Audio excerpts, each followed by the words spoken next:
Welcome back to the Empowered Woman, Badass, and Unfiltered podcast. Today, we are talking about the ability to recreate your life. And I'm going to let you know something. You get to keep every excuse you give yourself. So I want you to tune in to what this guest here has to say, because she's got some power behind her. Don't expect to be the same after this. From homeless to riches. Now, you know, these are like my favorite types of stories. Eudania Burrell flips her way to the top. She lives in Charlotte, North Carolina. I'm so pumped for the fact that you live there. We'll get into that a little later. Okay. Thank you so much for being here. No, oh, thank you, Olivia, for having me. It is an honor, a privilege, and I am so happy to be here with you today. And so thank you. Okay, so talk to me about when you made the pivot in your life from when you were homeless. Like, what was the mindset shift? What was the thing that was your breakthrough that got you out of where you were? So let me just say there have been many times I've had to redefine and recreate my life. And the beauty is that, guess what? I'm the chooser. I get to do that. And so in this particular point in my life during homelessness was shortly right after 911. And I was working in the service industry in Lake Buena Vista, Florida, and I was making great money, and then 911 happened. And it changed the lives of everyone around me, including myself. And I was no longer making the money I was making, and I wasn't able to pay my rent. And so I knew that I ran the risk of being evicted. And that's definitely something I didn't want on my record. And so I made the conscious decision to go into a homeless shelter. And, you know, while I had friends and family around me saying, oh, no, Dana, you don't have to do that. You can stay with us. I knew that if I fell, I needed to know that I can get back up on my own again. And that's exactly why I made that conscious decision. Was it hard? Absolutely. I had 3 children in tow, 3 girls, no doubt. And so not only am I the provider, I am the protector, and I am the guider of these young women's lives. And so, but it was important for me not to hide any part of my life, because they needed to bear witness to, you know, not only mom going through the struggle, but also mom being able to turn it and shift it in such a way that it would benefit us all. And that's exactly what happened by us going into this shelter. It was very humbling, like I said earlier, but it also created in me the uh, the ability to get back up, the courage to face everything and do it with grace and a sense of dignity, where I knew that God had my back. He was, you know, watching over all of us, and that would see me through this trial. And I shortly thereafter, I heard about a job that was becoming available. It was a direct result of 911, which is the Department of Homeland. And so I applied, and I was able to get in, and it literally changed our lives overnight. And so now I'm making good money again. I am able to raise my children. I'm able to buy a home. And so that was one defining moment in my life. And like I said, Olivia, there have been many. And so, you know, being able to recreate and redefine my life in that moment was so important. How long were you in this shelter before you found the job, applied for the job, and were able Oh to my move out? gosh. We were there for at least 9 months. Mm. And so it was so funny because the economy was so bad at the time. And I had friends literally collecting money for me. And thank God for friends, you know, family we choose for that, because they were collecting money for gas, for me to go be able to look for a job. And I was in such a humbled state. I was applying for places like Burger King and McDonald's. I just wanted some income coming in. Our saving grace was the fact that I owned my car outright and I didn't have payments. So I was able to go look for these jobs, but there was nothing coming through until the Department of Homeland opened up. And I'll never forget it. A friend of mine and I were talking. It was shortly before Christmas. And I remember saying, wouldn't it be so great, if God answered our prayers and we got in? And literally about a week or so later, I got the call and the offer. And it was right before Christmas. I worked my first 2 weeks and was able to get my first paycheck and was able to give my girls a Christmas. And I'll never forget it because it was $499. And I was able to give the girls a Christmas. And so, being grateful for things like that has continued to open up other doors for me, because I truly believe gratitude is the language of abundance. And so long as you're grateful for what it is you do have, God continues to give you more to be grateful for. And so I'm always, preaching, so to speak, to other people. How can you be, ask for more and not even be grateful for what you have?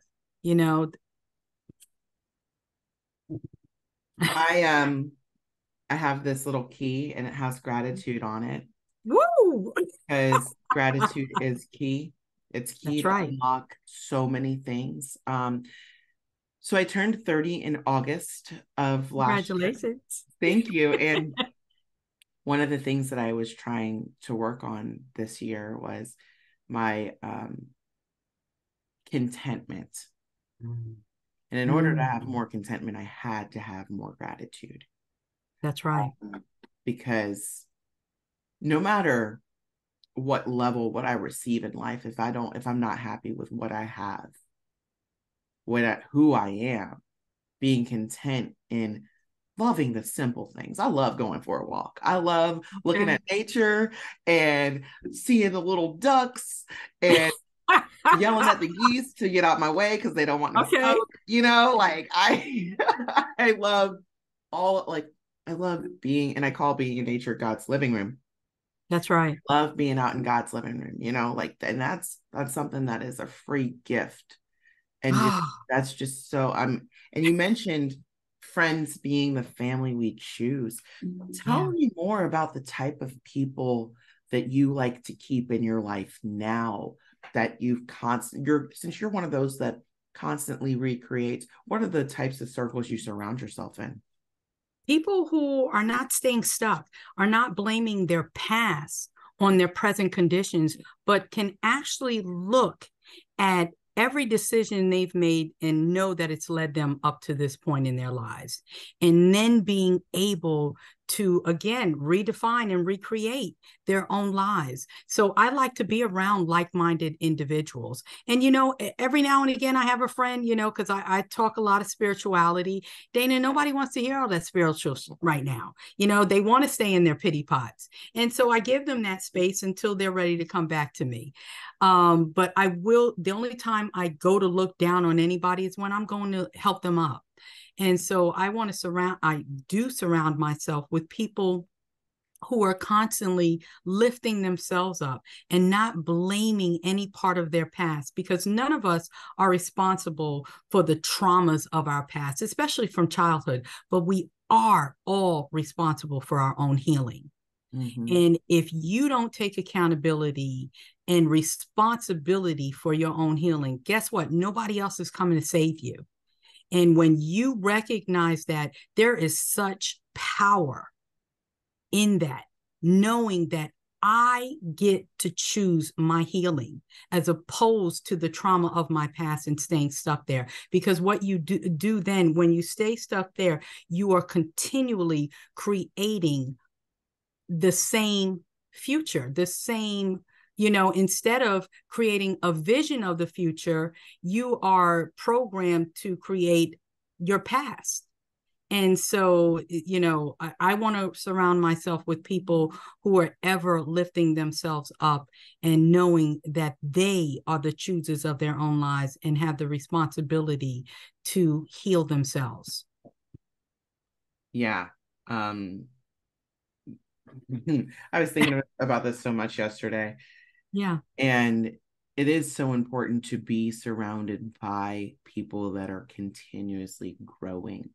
There's that's so right. many areas of our lives that we can just not grow. And a lot of people don't understand that they speak what they want into existence, even if Oh, they yeah, are not. They girl.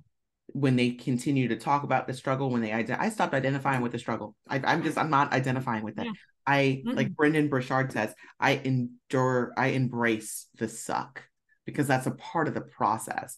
Do I That's expect right. anything to be easy? Nah, it's not gonna be easy. And when you're leveling up, but at the same time, we can redefine what That's right. we think is hard, you know? And I don't think it's supposed to be easy. I think it's when we're being stretched that we're really growing. And so Mhm. when we're afraid, when we're in that fear, walking through it anyway, that is truly the definition of courage. Being able to walk through it anyway, our own messes, the messes we've created and the ones that other people have created, but not holding them accountable and holding them hostage, because when we do that, we're holding ourselves hostage. And so it's important, like you just said, leveling up and seeing that you have a choice. There is, oh my gosh, there's such power in it. And, I don't like to bring yesterday's garbage into today because it's not serving me in any way, shape, or form. Girl, did you hear that? And this one did this. And no, I don't. That's not what I want to talk about. Where are we going? What are we doing? How are we giving? How are we changing the world with what it is we're saying and putting out into the world? That's what I want to talk about. How did you implement the boundaries with the people in your life that met you when you were down and then saw you shifting and changing? Um, That's a really, really great question. And what it takes me back to, Olivia, I also am in recovery. I've been in recovery for 25 years. Thank you. And so at one point in my life, everyone was used to dealing with Dana, the one who used alcohol and abused drugs. And so they treated me or approached me in such a way. And when I realized that I had the gift of choice, that I got to choose who it is I am and how people treated and approached me, it literally, I watched people started changing before me because it forced everyone around me to change, whether that was them dropping out of my lives or them leveling up to this new assertive Eudania, not the one who was going to take your nonsense or listen to the crap that you had to say about me, because I'm not here to live up to, down to, or around your expectation of who I am. And again, literally, it forced people to change around me. And some of those people, they didn't make the climb. Like Michelle Obama says, they lost oxygen, just didn't make the climb with me. And that's okay because they weren't supposed to. And so, again, it was the choices I began to make for myself and who I wanted to be perceived out into the world, what I wanted to reflect out into the world. Change the people and my circles. It began to grow my circles in certain ways and be able to shed some of those who were no longer serving me, serving a purpose in my life anyway. And for that matter, me not serving a purpose in their lives, because if you're dealing with a person who's stuck and just does it rains 365 days a year, am I serving a purpose in your life? No, because people cannot hear what they're not ready to hear. People cannot see what they're not ready to see. and Did knowing I when answer to that walk question? away. Yes, knowing when to walk away from those types of situations too, when you have so much of an emotional connection. Yeah. I know that there had to be some of these people that you cared deeply about. Yeah. But you recognize we're not serving each other. Mm-hmm. And for me to continue to stay down on a level with you, if we're in a sinking boat, and if you're in a sinking boat and I go down to get in with you, how much faster are you going to go under? I'm not helping you. So the best I can do is either reach out an arm. If you grab it, that's great. But if not, I have nothing to feel bad, guilty, or ashamed of because I did my part in trying to help. I want to now ask you, because I know that your profession now is more so in the flipping of houses. Real estate. Yeah. Yes, you do real estate. Now, and I think that a lot of like sales and the projects when it comes to flipping homes and doing real estate, those cause you to have delays and stress. And there's a lot of things that come up with that line of work. Um, that I can definitely tell that you having these innate boundaries, the courage, the confidence, the assurance. Consistency.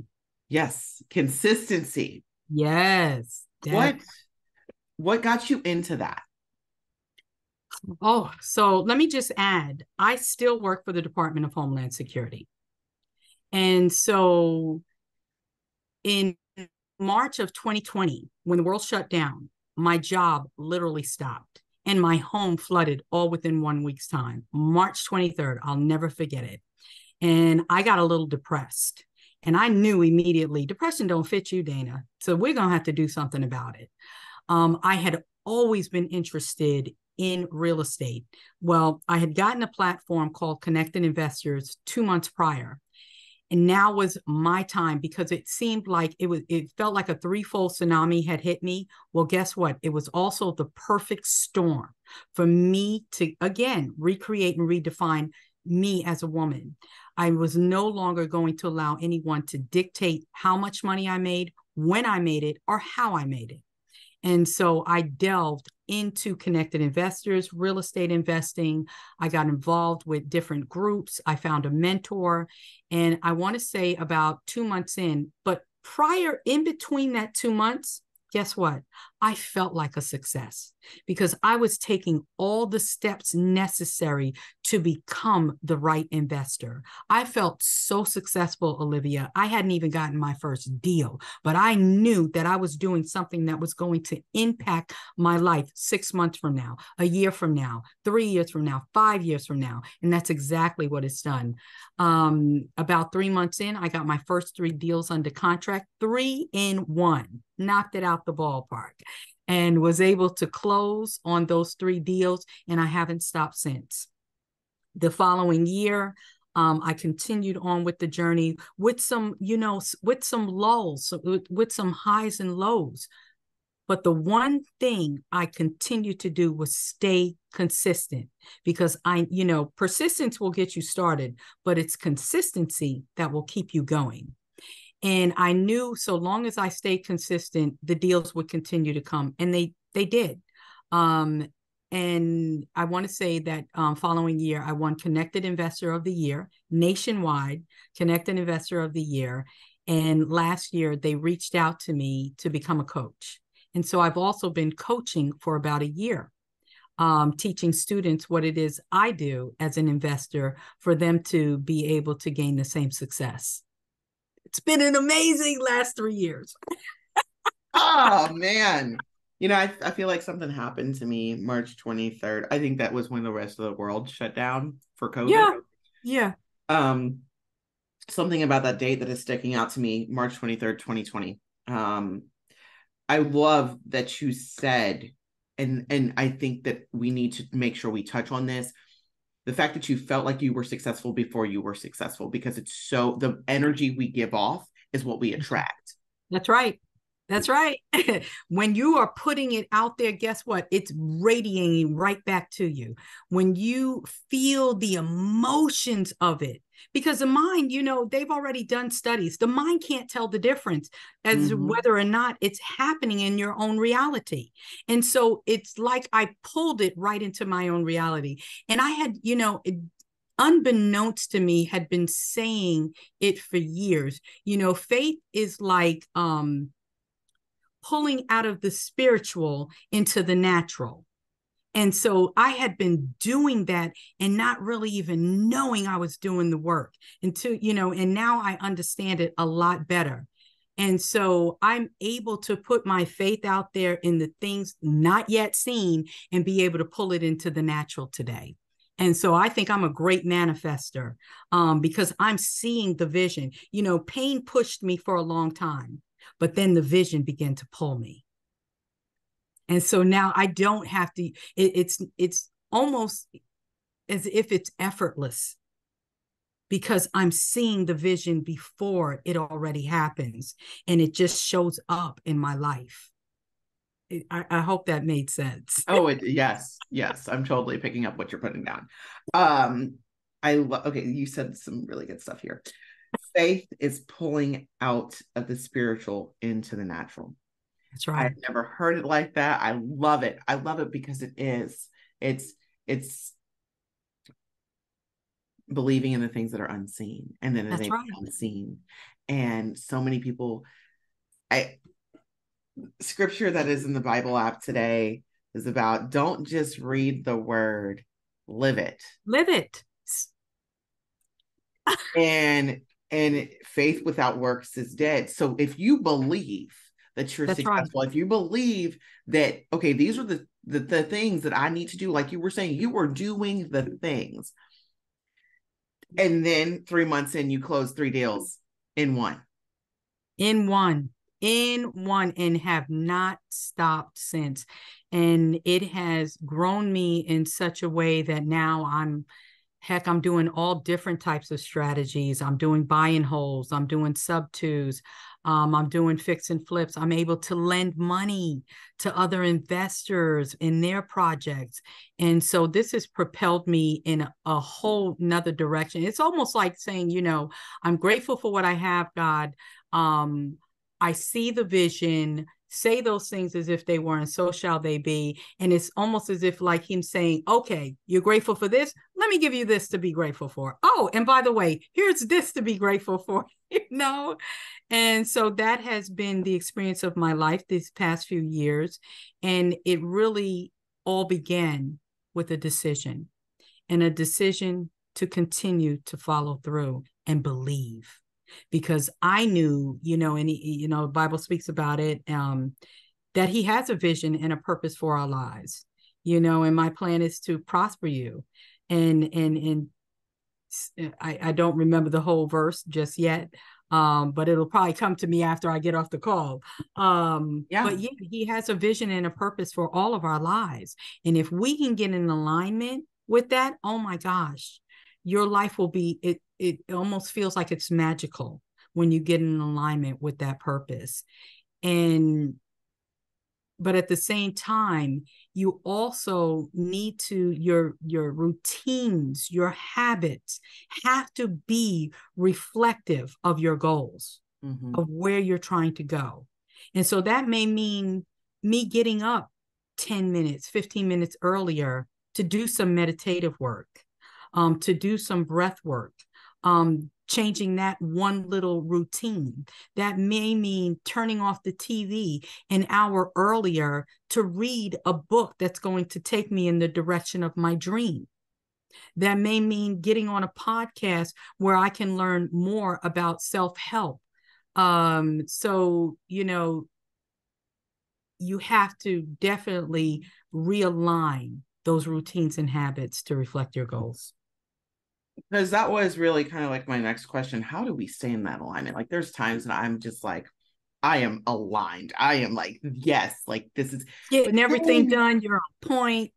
but tiredness, life be lifing. That's what I say. Like I love it. Something happens, you get knocked off, and it's trying to recalibrate, realign.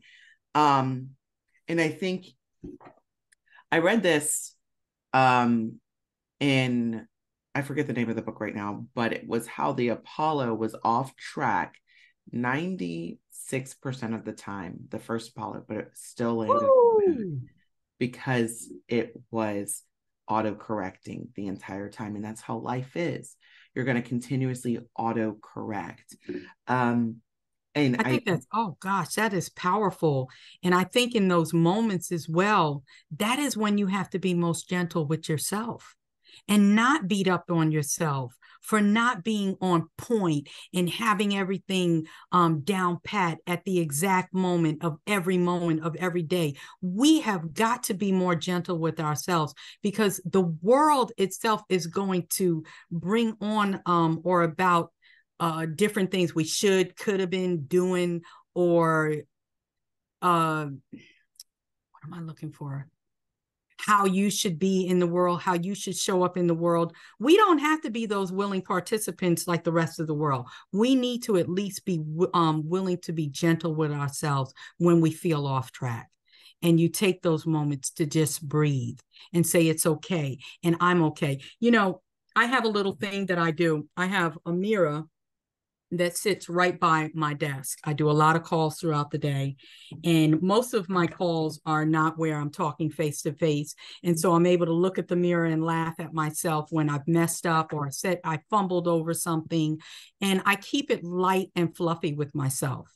And I need to be the one person that can do that with me, because the rest of the world sometimes is going to look at me harshly, or they're going to be in judgment of me. I'm not going to be a willing participant to be that in my life. I'm going to be gentle with Dana, because she deserves that. She's been through a lot, and she keeps getting up every day and showing up. Why? Because she loves this. She loves being a part of this. She loves being on a call with you and interacting and being able to co-create something that's going to give back to the world. I love this shit. Excuse my language. It's the badass podcast. I love that, because I was going to get into what drives you, like what really, really like. I think I'm answering the questions before you ask. Yes. Like, I'm like, oh, I was about to ask that. And then you're like, and you know, the fact that you touched on giving yourself grace and being kind and gentle with yourself. So many of the people I think that are like me, myself, and you, that are the pick ourselves up by the bootstraps, go after it, go getters. The beacons, the lights of the world. I'm not as kind to myself, especially when I'm stressed out, as I should be. And it's a constant reminder that I have to be okay, give myself grace. I've got a mirror here too. And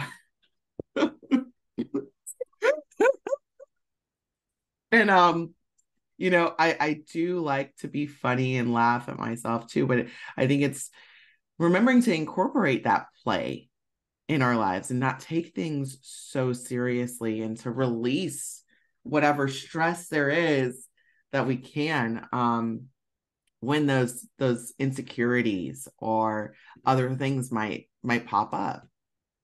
Yeah, absolutely. It is so important, Olivia. And, you know, I think a lot of that is the memories of the past, and we're just rehearsing some of the same reactions. And so for me, that's when I'm going to incorporate new ideas, new visions for myself, because I don't want to be going off of a program from the past, because guess what?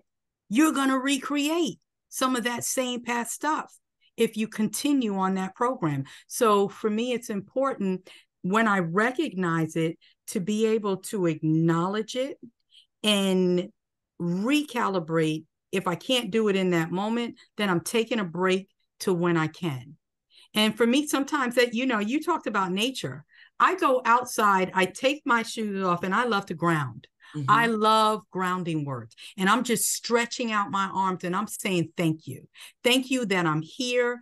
Thank you that even though I feel like I messed up or I fumbled today, guess what? I get to start all over. And so it doesn't have to be, you know, you hear people talk about, oh, it's one of those days. No. Don't let it be days. Let it be a moment. It's a moment that you've experienced, and that we get to start over in the next moment. I don't let days become bad ones. No, that was a challenging moment. It wasn't bad. It was just a challenge. And it was here to teach me something. It was here to grow me in such a way. Had I not had that experience, I wouldn't have been able to grow. And so being able to know that we can recalibrate at any moment and that we don't have to hold on to the memories of the past and keep creating the same stuff over and over, but instead we get to map out a vision of the future for ourselves. What is next for Dana? Oh my gosh. What's next for Dana? Dana is going, I believe Dana's going to be seen on a much larger scale because I've seen it. I've seen it in my visions. I've seen it in my meditative states. And I want to, how much more value can I give back to the world? Because when you give enough people what they want, you get what you want. And that's where I am. I want to continue to give of myself, all of what I've been through. And this is just a tip of the iceberg. I see a book coming out.